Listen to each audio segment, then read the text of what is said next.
So hello guys, আজকে দেখো রান্না করছি হচ্ছে মানে বার্গারের মতো, কিন্তু বার্গার না। দেখো পেঁয়াজ, তারপর আদা রসুন দিয়ে ভালো করে এইটাকে ভেজে নিয়ে চিকেন কুচি কুচি করে কাটা আছে এর মধ্যে দিতে হবে। আর আজকে রবিবার, আর চিকেন এনেছিল সেখান দিয়ে তুলে রাখা হয়েছে। আজকেও প্রতি রবিবার করে মানে চিকেন একটু রেসিপি হয় আমাদের বাড়িতে। আর এদিকে হচ্ছে ভালো করে ময়দাটাকে মেখে অনেকক্ষণ, হচ্ছে 3-5 মিনিট হচ্ছে রেখে দিতে হবে। আর এখানে দেখো ভাজা ভাজা হয়ে গেছে। এর মধ্যে নুন সে সামান্য পরিমাণ, জিরের গুঁড়ো, তারপর ধনের গুঁড়ো দিয়ে হচ্ছে হলুদ লঙ্কার গুঁড়ো দিয়ে ভালো করে এটা কষিয়ে নিতে হবে।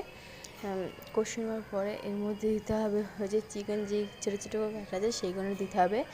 আর হালকা পরিমাণ হচ্ছে হলুদ দিতে হবে, আর লঙ্কার গুঁড়ো দিতে হবে একটু। তারপরে ভালো করে নেড়ে এই যে আদা আর হচ্ছে চিকেনগুলো ভালো করে দিয়ে দিতে হবে।